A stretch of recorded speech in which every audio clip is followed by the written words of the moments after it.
दुनिया की हर एक चीज ठोकर लगने के बाद टूट जाती है। दुनिया की हर एक चीज ठोकर लगने के बाद टूट जाती है, लेकिन कामयाबी एक ऐसी चीज है जो कि ठोकर लगने के बाद ही आती है। तो जय हिंद मेरे प्यारे दोस्तों, मैं पवन कुमार सिंह आप लोग का हार्दिक स्वागत करता हूं प्रिपरेशन विद पवन अर्थात PWP में। तो कैसे हैं दोस्तों, उम्मीद करते हैं आप लोग अच्छे होंगे, मस्त होंगे, जबरदस्त होंगे और अपने पढ़ाई को कंटिन्यू किए होंगे दोस्तों। तो जैसा कि आप लोग जानते हैं, हम लोग का जो टॉपिक चल रहा था रिवर्स अर्थात नदियाँ, और इस नदियों में हम लोग पढ़ रहे थे, गंगा रिवर के बारे में पढ़ लिया था, ठीक है ना दोस्तों। और आज हम लोग को जो पढ़ना है इंडस रिवर अर्थात सिंधु नदी, ठीक है ना दोस्तों। तो चलिए ध्यान दीजिएगा, आज हम लोग पढ़ेंगे इंडस रिवर यानी सिंधु नदी, ठीक है ना बाबू। तो ध्यान दीजिएगा, पहले इंडस नदी सिंधु नदी है कहाँ और इसका उद्गम कैसे हुआ और कहाँ से निकलती है, इसकी सहायक नदियाँ कितनी है, ठीक है ना दोस्तों। इन सभी के बारे में हम लोग देख लेते हैं। ठीक, देखिए पहले इसका उद्गम कहाँ से हुआ। देखिए उद्गम हुआ है बोखरचू ग्लेशियर से, ठीक है। अब यहाँ पे ध्यान दीजिएगा दोस्तों, साथ में साथ मैप को भी देखते चलिएगा ना। यहाँ पे देखिएगा बोखरचू ग्लेशियर यहाँ पर है, ठीक है ना। बोखरचू ग्लेशियर यहाँ से क्या हुई, सिंधु नदी यहाँ से प्रवेश करती है। और जैसा ही ये प्रवेश करती है यहाँ पर देखिए, एक यहाँ पर दर्रा था जिसका नाम था दमचौक से भारत में प्रवेश की है। और दमचौक से प्रवेश करते हुए निकली है कहाँ से, चिल्लासा से होते हुए निकली है पाकिस्तान गई। और पाकिस्तान से होते हुए कहाँ चली गई, मिठनकोट में मिली, मिठनकोट में मिली और नदियाँ आकर, और उसके बाद यहाँ नीचे आ गई अरब सागर में। ठीक है दोस्तों, समझ में आया कि नहीं बात। देखिए सिंधु नदी एक ऐसी नदी है जो कि 3 देशों में बहती है। पहला हो जाएगा तिब्बत या कह सकते हैं चीन, ठीक है। दूसरा हो जाएगा भारत और तीसरा हो जाएगा पाकिस्तान। ये 3 देशों में बहती है कौन सी, सिंधु नदी। और ये निकलती कहाँ से है, बोखरचू ग्लेशियर जो कि पड़ता है तिब्बत में, ठीक है ना बाबू, मानसरोवर झील के पास, ठीक है। अब वहां से निकली, अब यहाँ पर आई दमचौक। भारत में प्रवेश करने के लिए एक जगह था दमचौक से भारत में प्रवेश की, और चिल्लासा से, कहाँ से, चिल्लासा से बाहर निकल गई। और ये कहाँ चली गई, प्रवेश कर गई पाकिस्तान में। और उसके बाद आगे आई तो यहाँ पर मिठनकोट में इसकी अन्य सहायक नदियाँ जो आकर मिली और आकर गिर गई कहाँ, अरब सागर में। इतना समझ में आया कि नहीं, इतना समझ में आया तो एक चीज और याद रखिएगा। देखिएगा ये भारत में बहती कहाँ है, यहाँ पर अगर ध्यान देंगे तो यहाँ पर एक आप लोग को श्रेणी याद होगा इस तरह से। तो इस श्रेणी का नाम था, बताइएगा, लद्दाख श्रेणी। और इसी के नीचे एक श्रेणी था जिसका नाम था जास्कर श्रेणी। तो याद रखिएगा दोस्तों कि जो हम लोग की ये जो सिंधु नदी है, किन 2 श्रेणियों के बीच में बहती है, किन 2 श्रेणियों के, लद्दाख और जास्कर, ठीक है ना। समझिए कि नहीं, इस श्रेणी का नाम हो जाएगा लद्दाख और इस श्रेणी का नाम हो जाएगा बाबू क्या, जास्कर। इस श्रेणी का नाम हो जाएगा जास्कर, ठीक है। कोई दिक्कत नहीं ना है, आगे बढ़िए। अब आगे बढ़ते हैं तो इसकी लंबाई कितनी है।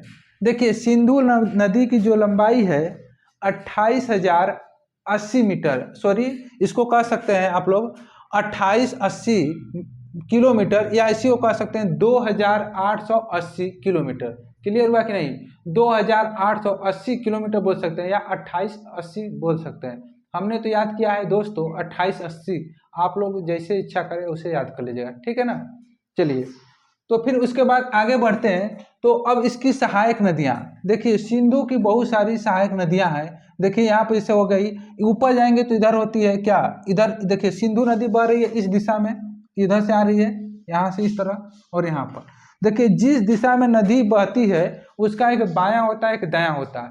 जिस दिशा में नदी बहेगी उधर के उस साइड मुख कर लीजिएगा, ठीक है दोस्तों। अब देखिए इधर की तरफ बढ़ रही, इधर कर लिए। अब ये हमारा ऊपर वाला हाथ होता है क्या, ऊपर वाला बताएगा, ये अब इस इधर बढ़ रही है तो नीचे अब दायां हो जाएगा, ऊपर क्या हो जाएगा, नीचे क्या, सॉरी देखिएगा ऊपर दायां हो जाएगा, नीचे क्या होगा, बायां। समझ आया कि नहीं, नीचे हमारा क्या होगा, बायां होगा, ऊपर क्या होगा, दायां। तो याद रखिएगा आप लोग कि यहाँ पर जो ये नीचे की नदियां हैं ये किधर है, बाएं हाथ की तरफ आ जाएंगी। कौन कौन सी, झेलम, चिनाब, रावी, ब्यास और सतलज, ये सभी की सभी किधर की नदियां हैं, बाएं हाथ की तरफ की नदियां। तो ये सभी की सभी नदियां सहायक नदी हैं किसकी, सिंधु की। तो ध्यान दीजिएगा, अब हम लोग पढ़ते हैं सिंधु के बाएं हाथ की तरफ की नदियां, ठीक है ना। इसमें पहली पड़ती है झेलम, ठीक है। झेलम का पुराना नाम है बितस्ता, झेलम का पुराना नाम क्या है दोस्तों? वितस्ता नदी, ठीक है ना। झेलम को प्राचीन समय में वितस्ता के नाम से भी जाना जाता था, क्योंकि ये बहुत बिजी नदी रहती थी, ठीक है ना। अब इसका उद्गम जो हुआ था, उद्गम हुआ था बैरीनाग झील से। कहाँ से बाबू? यहाँ पर पड़ता है बैरीनाग झील। इसका क्या नाम है? बैरीनाग झील, बैरीनाग झील। इसका उद्गम कहाँ से हुआ है? बैरीनाग झील से, ठीक है ना। अब यहाँ बैरीनाग झील कहाँ पर है? जम्मू कश्मीर में, ठीक। और देखिए बुलर झील से होकर प्रवाहित होती है। बैरीनाग झील से यहाँ से ऊपर आएंगे तो यहीं पर पड़ता है कौन सा झील बाबू? बताइएगा। बुलर झील, ठीक है ना। कौन से? इसका नाम क्या है? बुलर झील। इसका नाम क्या है बाबू? बुलर झील। और याद रखिएगा, अब उसी के आगे आएंगे तो याद रखिएगा, इसी पर एक शहर पड़ता है जिसका नाम क्या है? श्रीनगर। इसी पर एक शहर पड़ता है यहीं पर बुलर झील के यहाँ पर बगल में ही। क्या, कौन सा शहर है? श्रीनगर। समझ गए ना। तो आप लोग याद रखिएगा, श्रीनगर किस नदी के तट पर स्थित है? झेलम नदी के तट पर, ठीक है। और झेलम नदी की एक सहायक नदी है दोस्तों, जिसका नाम है किशन गंगा। किशन गंगा किसकी सहायक नदी है? झेलम नदी की। कई बार पेपर में पूछा गया है, ठीक है ना दोस्तों। तो किशन गंगा किसकी सहायक नदी है? झेलम नदी की सहायक नदी कौन सी है? किशन गंगा। अब इसके बाद याद रखिएगा, यह भारत और पाकिस्तान की सीमा पर बहती है। बिल्कुल सही बात है। देखिए यहाँ पर जो है जम्मू कश्मीर में बैरीनाग झील है, ये कहाँ पड़ता है? भारत में। और यहाँ से निकली और यहाँ से जब आ गई तो यहाँ पाकिस्तान में प्रवेश कर गई ना झेलम नदी, तो ये कहाँ? भारत और पाकिस्तान की सीमा पर बहती है, ठीक है ना। यानी दोनों राज्य देश में बहती है, ठीक है ना, भारत और पाकिस्तान में। तो आप लोग को समझ में आया कि नहीं झेलम नदी से संबंधित तथ्य? समझ में आया ना दोस्तों। देखिए फिर से एक बार दोहरा देते हैं। झेलम नदी जो है यहाँ पर देखिए बैरीनाग झील से निकलती है और ये बुलर झील से होते हुए यहाँ पर आती है और आगे आकर ये मिल जाती है किसमें? चिनाब नदी में। अर्थात चिनाब नदी की सहायक नदी कौन है? झेलम नदी, ठीक है दोस्तों। और यहाँ पर ध्यान रखिएगा, इस पर एक शहर पड़ता है जिसका नाम है श्रीनगर, ठीक है ना। समझ में आया ना। और ये भारत और पाकिस्तान दो देशों में बहती है। कौन सी नदी? झेलम नदी। क्लियर हुआ पहली नदी? चलिए आगे बढ़ते हैं। अगली नदी का नाम है चिनाब नदी। चिनाब नदी का पुराना नाम अस्किनी है। चिनाब नदी का पुराना नाम क्या है? अस्किनी, ठीक है। और ये इसका उद्गम देखिए, जहां पर भी ये स्टार बनाकर इस तरह घेरा गया है, ये चिन्ह दर्शाता है बाबू उद्गम का, ठीक है ना। इस तरह से जहां पर भी बनकर स्टार बना के और इस तरह घेर दिया जाए तो जान जाइएगा कि वहीं से क्या उद्गम स्थान को दिखा रहा है, ठीक है ना दोस्तों। तो बताइएगा चिनाब नदी का उद्गम स्थल कहाँ से है? बारला चाला दर्रा से। कहाँ पर पड़ता है? हिमाचल प्रदेश में, ठीक है दोस्तों। बारला चाला दर्रा कहाँ पर पड़ता है? हिमाचल प्रदेश में, ठीक। अब आगे बढ़िएगा, ये सिंधु की सबसे बड़ी सहायक नदी है। बहुत बढ़िया, देखिएगा सिंधु की सबसे बड़ी सहायक नदी कौन सी है? चिनाब नदी। या कह सकते हैं सिंधु की मुख्य नदी भी कौन है? चिनाब नदी, ठीक है ना। देखिए यहाँ पर पड़ता है, इस दर्रे का नाम है बाडला या बारा चाला, दोनों एक ही बात है, ठीक है ना। बारला चाला दर्रा। यहाँ से दो धारा निकलती है, एक का नाम है चंद्रा, एक का नाम है क्या? वो भागा। चंद्रा और भागा, जब ये दो धाराएं आपस में आकर मिल जाती है तो ये क्या बनती है? चिनाब नदी बनती है। या इसी को हम लोग कहते हैं चंद्रभागा नदी। चिनाब नदी को और एक नाम से जाना जाता है हिमाचल प्रदेश में, उसका नाम है चंद्रभागा नदी। एक चंद्रा के नाम से धारा निकलती है, एक भागा, और ये कहाँ से निकलता है? बाराला चाला दर्रा से, ठीक है ना। कहाँ पर स्थित है? हिमाचल प्रदेश में। और ये यहीं से आगे आकर चिनाब नदी आगे आती है, ठीक है ना। और ये मिठनकोट में मिलती है। और चिनाब नदी की दो सहायक नदियां हैं बाबू, याद रखिएगा। एक का नाम है रावी, नीचे से आती है, ऊपर से कौन आती है? झेलम। ऊपर से झेलम, नीचे से रावी। रावी और झेलम दोनों चिनाब की सहायक नदियां हैं, ठीक है दोस्तों। चलिए, तो ये आप लोग को समझ में आया कि नहीं? रावी और चिनाब मतलब रावी और झेलम चिनाब की दो सहायक नदियां हैं, ठीक। चलिए आगे बढ़िएगा, रावी नदी के बारे में। रावी नदी का पुराना नाम पुरुषरवी। रावी नदी का पुराना नाम क्या है? पुरुषरवी या इरावती नदी के नाम से भी जानते थे रावी नदी को, ठीक है ना दोस्तों। अब इसके बाद देखिएगा, रावी नदी का उद्गम स्थान कहाँ है? रोहतांग दर्रा। रावी नदी कहाँ से निकलती है? रोहतांग दर्रा। कहाँ से बाबू? रोहतांग दर्रा। रावी नदी कहाँ से निकलती है? रोहतांग दर्रा से, ठीक है ना। और यहाँ से निकलती है, और ये रोहतांग दर्रा कहाँ पड़ता है? हिमाचल प्रदेश में, ठीक है ना। यहाँ से आती है रावी नदी और यहाँ पर मिल जाती है, और किसकी सहायक नदी है? चिनाब की, ठीक है ना दोस्तों। अब आगे बढ़िएगा, देखिए एक पड़ते ही ब्यास नदी, ठीक है ना। अब उसके बाद ब्यास नदी, ब्यास नदी का पुराना नाम क्या है बाबू? बिपाशा नदी। ब्यास नदी का पुराना नाम बिपाशा है। अब ये इसका उद्गम स्थान ब्यास कुंड से होता है। रोहतांग दर्रा में ही एक जगह पड़ता है जिसका नाम है ब्यास कुंड। क्या नाम है बाबू? ब्यास कुंड। इसका नाम क्या है बताइएगा हमको? ब्यास कुंड। ब्यास कुंड से निकलती है ब्यास नदी, ठीक है ना। यहीं पर अब रोहतांग दर्रे के पास में ही ब्यास कुंड पड़ता है, ठीक है ना। तो यहाँ पर ब्यास नदी निकलती है। इसकी सहायक नदियाँ याद रखिएगा, ब्यास नदी की सहायक नदी बाणगंगा नदी है, सैंज है, और उसके बाद तीर्थन है। कौन है? तीर्थन। कौन है बाबू? तीर्थन और पार्वती। बाणगंगा, सैंज, तीर्थन और पार्वती, ये चारों नदियाँ किसकी है? ब्यास नदी की सहायक नदी है, ठीक है ना बाबू। और याद रखिएगा ये ब्यास नदी जो है ये पाकिस्तान में नहीं जाती है, ये कहाँ पर? भारत में ही समाप्त हो जाती है। एक ऐसी नदी बताइए, सिंधु की एक ऐसी सहायक नदी बताइए जो कि पाकिस्तान में नहीं जाकर भारत में ही समाप्त हो जाती है। कौन सी नदी है? ब्यास नदी, ठीक है ना। और यहाँ पर जो समाप्त होती है यहाँ पर ये आकर मिल जाती है, किसमें मिल जाती है? समाप्त नहीं होती है, कह सकते हैं मिल जाती है सतलज नदी में, ठीक। किसमें कि बाबू? सतलज नदी में। और यहाँ पर जहाँ पे ब्यास और सतलज मिलती है इसका नाम हो जाता है हरिके बैराज। क्या होता है? हरिके बैराज। इसका नाम क्या हो जाता है बाबू? हरिके बैराज। और ये हरिके बैराज से एक नहर निकलती है, इस नहर का नाम क्या है? क्या नाम बाबू? इंदिरा नहर। हरिके बैराज से एक नहर निकलती है जिसका नाम है इंदिरा नहर। और याद रखिएगा ये भारत की सबसे बड़ी नहर कौन सी है? इंदिरा नहर, जो कि राजस्थान से होते हुए यार नीचे चली आती है, गुजरात हो रही, ठीक है ना बाबू। तो बताइएगा जहाँ पर ब्यास नदी और सतलज नदी मिलती है वो उस स्थान का नाम क्या है? हरिके बैराज। और यहीं से हरिके बैराज से ही एक नहर निकलती है, पंजाब में पड़ता है, ठीक है ना दोस्तों। हरिके बैराज कहाँ पड़ता है? पंजाब में।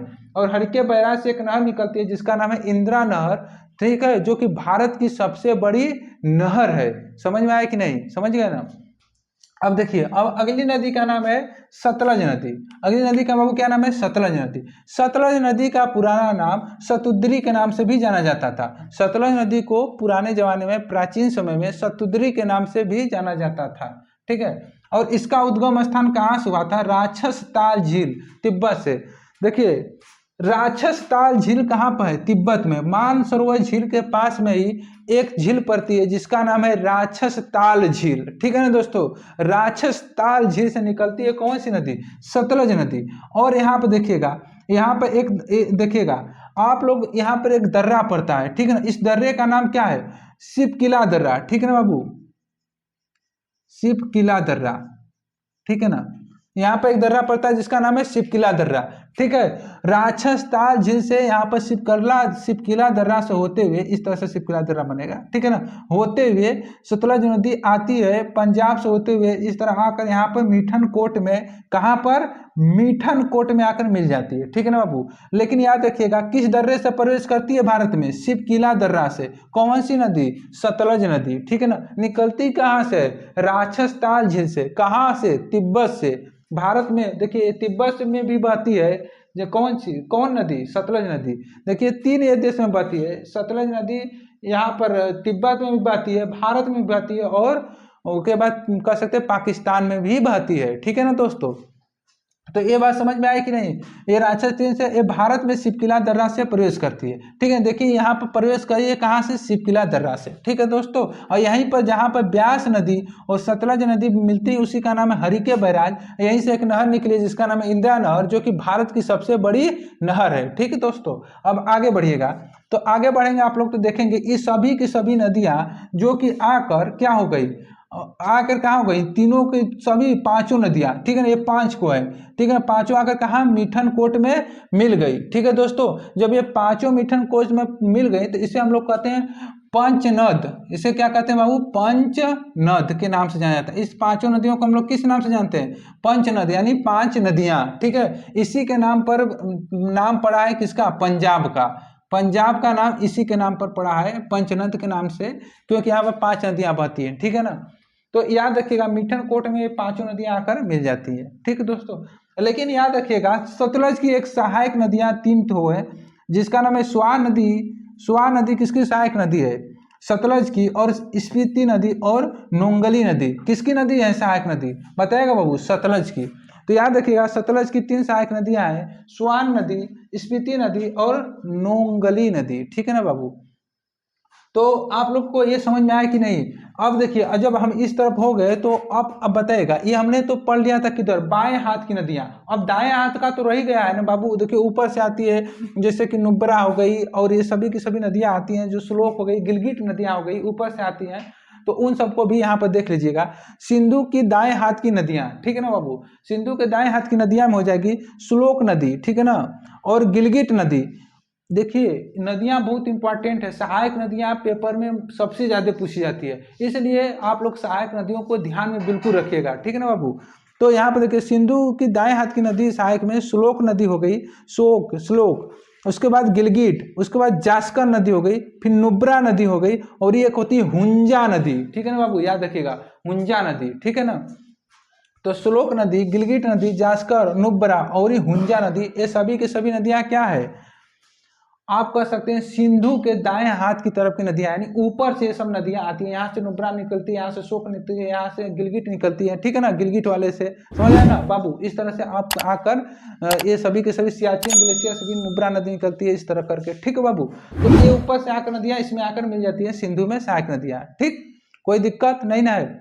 अब देखिएगा अब यहाँ पर तो दिक्कत नहीं है, लेकिन तो दिक्कत समस्या तो है ना भाई, 3 देश में बह रही है कौन, सिंधु नदी, कौन कौन से देश में, तिब्बत कहें या तिब्बत को हम कह सकते हैं चीन, और यहाँ भारत और पाकिस्तान, समझ में आया कि नहीं, 3 देश में बढ़ रही है। तो अब 3 देश में बढ़ रही है, लेकिन तो विवाद तो होगा नहीं करेगा। अब देखिए भारत क्या करता है, पनिया रोक देता है बीचवा में, पाकिस्तान क्या होता है, सूख जाता है, खाने बिना मरने लगता है, अब बेचारा करे क्या, रोने लगता है, तो जाता है कहाँ पर, छटपिटाने लगता है, जाता है कहता है भैया आइए देखिए ये सब क्या हो रहा है, ठीक है ना। तो इसके लिए एक समझौता किया गया था, ठीक है ना बाबू, कि इन सब को देखते हुए, तो याद रखिएगा उस समझौते को बहुत जरूरी है जानना, ठीक है ना। देखिए सिंधु, इसको आप लोग कह सकते हैं सिंधु नदी समझौता, सिंधु नदी समझौता कब हुआ था बाबू, 1960 में, याद रखिएगा ये पेपर की दृष्टि से इंपॉर्टेंट है, पूछा जाता है। सिंधु नदी समझौता कब हुआ था, 1960 में, और ये किसके बीच हुआ था, याद रखिएगा बाबू, ये हुआ था, कह सकते हैं कि पाकिस्तान, PAK का मतलब पाकिस्तान है, ठीक है ना बाबू, और इंडिया के बीच में, पाकिस्तान और इंडिया के बीच में, ठीक है ना।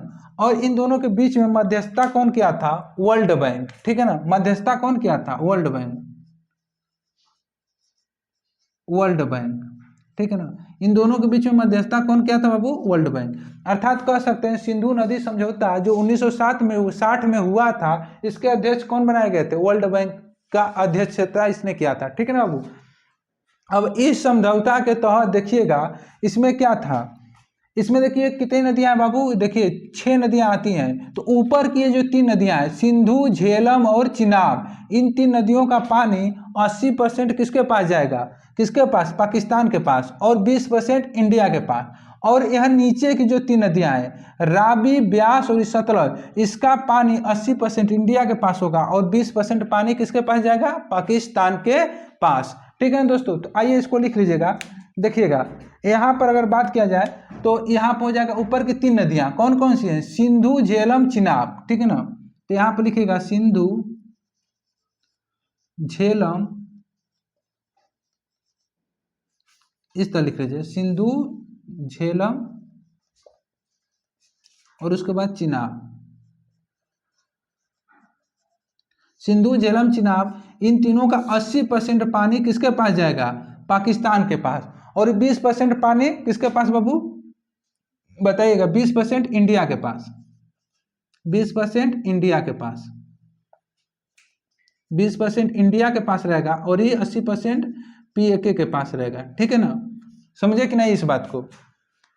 तो अब यहाँ पर ध्यान दीजिएगा, अब यहाँ पर 3 ठो नदियां पड़ती है जिसका नाम है नीचे का रावी, ब्यास और सतलज, ठीक है ना। इसका नाम होगा रावी और यहाँ पर ब्यास और इस सतलज, ठीक है ना, रावी, ब्यास और सतलज, इन तीनों का देखिएगा इन तीनों का जो पानी है, इन तीनों का देखिएगा 80% जो पानी है वो किसके पास रहेगा, इंडिया के पास, और 20% पानी किसके पास जाएगा, वो PAK के पास, ठीक है ना, यानी पाकिस्तान के पास। समझ आया कि नहीं बात को। और यहाँ पर देखिएगा, जब दिखाई नहीं दे रहा तो थोड़ा सा इसको ऊपर कर देते हैं, ठीक है ना। अब दिखाई दे रहा है, तो यहाँ पर देखिएगा, इसको फिर से लिख देते हैं, ठीक है ना बाबू। यहाँ पर था आप लोगों को सिंधु, और उसके बाद झेलम, और उसके बाद चिनाब। इन तीनों का 80% पानी, 80% पानी किसके पास जाएगा, पाकिस्तान के पास, और 20% पानी किसके पास जाएगा बाबू, इंडिया के पास। अब दिख रहा है, ठीक है ना। ठीक है, पाकिस्तान के पास सिंधु, झेलम और चिनाब के पास कितना परसेंट पानी जाएगा, 80% पानी पाकिस्तान का हक होगा, 20% पानी पर किसका हक होगा, इंडिया का। और बाकी जो नीचे की 3 नदियां हैं, रावी, ब्यास और सतलज, इस पर 80% का पानी का हक किसके पास होगा, इंडिया के पास होगा, और 20% पानी का हक होगा पाकिस्तान के पास। ठीक है ना दोस्तों, यही था क्या, सिंधु नदी समझौता 1960 में हुआ था, और इसकी अध्यक्षता किया था वर्ल्ड बैंक ने। ठीक है दोस्तों, तो उम्मीद करते हैं कि आप लोगों को ये जो सिंधु नदी है ये पूरी तरह से समझ में आई होगी। ठीक है ना बाबू, अगर समझ में आई हुई होगी तो कमेंट बॉक्स में जरूर बताइएगा। ठीक है ना, तो आज के लिए इतना ही रहने देते हैं, फिर मिलेंगे नेक्स्ट वीडियो में। धन्यवाद, thank you so much, love you all. बस इसी तरह प्यार एंड सपोर्ट बनाए रखिएगा दोस्तों, लव यू।